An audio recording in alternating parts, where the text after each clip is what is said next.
What's up guys, welcome to my new vlog. आज चाहिँ म चाहिँ जाँदैछु दसैँ मनाउनको लागि चाहिँ कीर्तिपुर। बाँकी चाहिँ भिडियोमा यहाँनिर चाहिँ मेरो बाइक तयार छ, म पनि रेडी भइसकेको छु। ल बाइक पनि रेडी छ, म जाँदैछु आज चाहिँ कीर्तिपुर।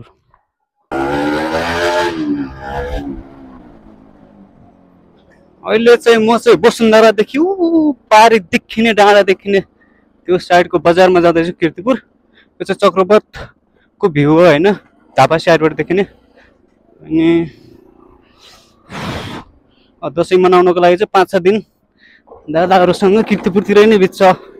5-6 दिन भन्दा नि अझ बढ्दै बित्छ होला सायद।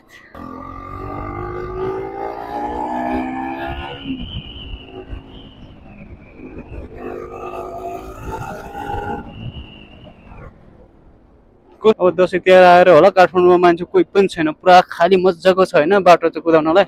अहिले म चाहिँ कङ्कीको बाटोमा चाहिँ स्पिड हान्ने सोचिरहेको छु आज।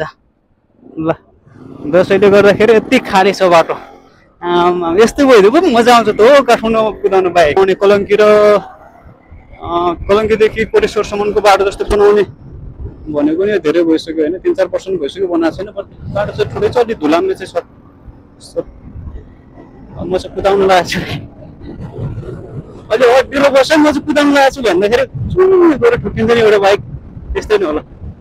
अहिले दसैँको मुखमा फेरि घर मासु खाने घर लागि मेरो कारणले कस्तो चलिरहेको छ हजुरहरूको दसैँ तिहारको तयारी होइन। अब हाम्रो त त्यति छैन, हामी चाहिँ सधैँ दसैँ तिहार काठमाडौँमा मनाउने हो, त्यही भएर घुम्न चाहिँ गइन्छ।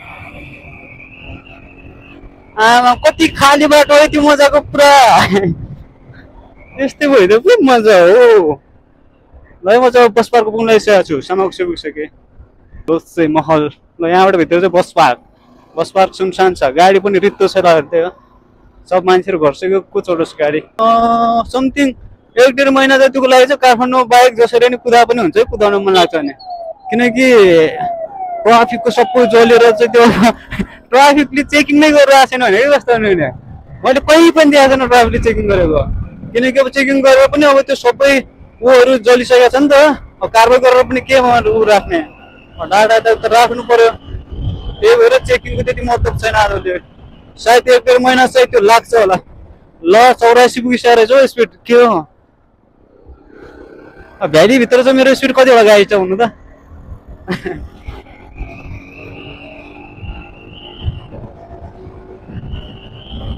म चाहिँ कलङ्की पुग्यो। अब यहाँ चाहिँ आज चाहिँ म चाहिँ होइन स्पिड चाहिँ हान्ने वाला छु है। काठमाडौँको बाटोमा चाहिँ मेरो हाई स्पिड भनेको चाहिँ 130 छ होइन। अनि हाइवेमा चाहिँ मेरो हाई स्पिड भनेको चाहिँ अस्ति दाङबाट यता आउँदाखेरि चाहिँ थियो कति 138 थियो होइन। एनएसको हाई स्पिड भनेको 140 हुन्छ, बट मैले चाहिँ 140 लेखेको हुन्छ होइन एनएसको भनेको। बट एनएस एउटाले चाहिँ होइन 150 पुऱ्याएको देखाएको थियो कि स्पिड। अब म चाहिँ यहाँ चाहिँ स्पिड पक्रिसक्यो, यहाँ चाहिँ म चाहिँ अन्डरग्राउन्डमा छु होइन। 70 80 पुगिसकेछ। ल यो त पानी परिरहेको छ, घाम लागिरहेको छ, फेरि पानी परिरहेको छ। ल स्पिड हान्ने जस्तो अब हुने रहेन, खाली बाटो रहेन, पानी परिरहेको छ। तिमीमा पनि पानीमा फेरि ब्रेक चिपिन्छ। के हो त यो त पानी परिरहेको छ, त्यो दसैँको जस्तै भएन, साउन्ड आइरहेको छ। माथि बाटोलाई छैन, फेरि तल पानी रहेछ, पानी परिरहेछ। ल चेकिङ त के हुनु हो र। ल यो चाहिँ खसी बजार, यहाँ खसीको पुरा गइरहेछ ल भन्दा बिचरा अहिले खसी किनिसक्नु भएछ। खसी बजारमा अब खसी किनबेचको चाहिँ भिडभाड लागिरहेको छ यहाँ काठमाडौँको। कलङ्कीको चाहिँ मेन खसी बजार हो दसैँ तिहारको चाहिँ होइन, च्याङ्रा खसीहरू। अब के गर्नु, हामीलाई दसैँ लागिरहेको छ, खसी बोकाहरूलाई जनावरलाई बिचरा दशा लागिरहेको छ। मलाई पनि हिजो दशा लागिरहेको थियो। 40,000 हालेको मोबाइल 15 दिन पनि राम्रोसँग नचलाएर प्याट्टै डिस्प्ले चल्दै नचलेर डिस्प्ले अहिले घरमै फालेर आएको थियो त्यो मोबाइल, चल्दै चलेन। म के गर्नु, स्पिड हान्छु भनेको झन् बाटो खाली होला भनेको, बाटो खाली नै छैन कलङ्कीको हाइवे पनि। कीर्तिपुर जाँदाखेरि चाहिँ गल्तीको उताको चाहिँ कस्तो छ हेर्छु। ल ल ल ल ल ल ल ल ल ल के हो बाटै खालको यार। त्यहाँ यति भित्रमा सबै पैसा हामी त गइन्छ त फेरि सुक्के यताउति बाइक भएकोले ठाउँै हुँदैन पानी परिरहेको छ नि कि माथि बादल छैन फेरि आकाशमा फेरि कहाँबाट परिरहेको छ पानी आकाशमा बादल छैन नि के हो यो बाटो चाहिँ कस्तो दामी छ यो बाटो पनि दामी छ अर्को साइडको बाटो त्यो जङ्गलको बाटो पनि यस्तो दामी छ केतिर आउने फेरि अहिले नै ट्याङ्कर भेट्नुपर्छ यार स्ट्यान्डले सोचिरहेको होला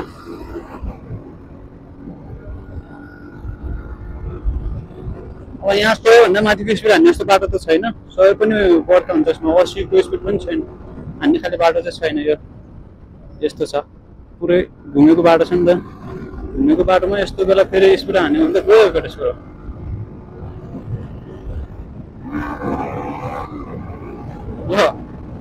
यो डाउन गरेर एक बेलाको लो हुन्छ एकैचोटि 85 पुग्यो 90 100 कतिसक्यो ल 104 यो चाहिँ किर्तिपुरको भ्यू यहाँनिर रोडको चाहिँ दामी देखिन्छ है साँझ पखाउने दामी देखिन्छ नि यहाँनिरबाट साँझ पख यो लाइटहरू बोलेर यहाँनिरको भाइहरू फोटोहरू धेरै देखेको छु मैले मजाको छ क्या यहाँनिरको नयाँ बजारको भ्यू चाहिँ नयाँ बजारको डाँडाको माथिको भ्यू चाहिँ तिमीलाई पछ्यौरी यो बाटोमा त स्पिडमा हान्दैन किनकि मुक्लिनमा झन्डै एकचोटि त्रिशुलीमा परेको छ यस्तो बाटोमा स्पिड हानेर यस्तो बाटोमा अलिक पनि सानो ढुङ्गा मात्र भइदियो भने नि बाइक लिङ्गै भइदिन्छ कि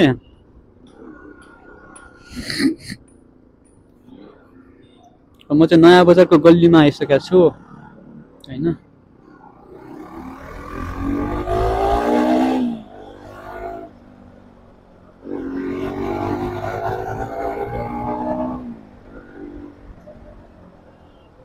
अहिले दाइ पछाडि बस्या ब्याक रुक भन्ने हाल्थ्यो दाइले किनकि स्पिड नै हान्न दिन्न भने त्यो मान्छे फेरि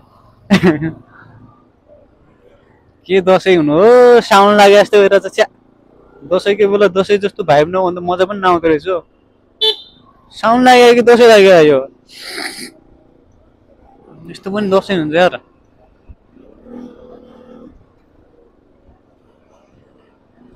म चाहिँ पुगिसकेको छु है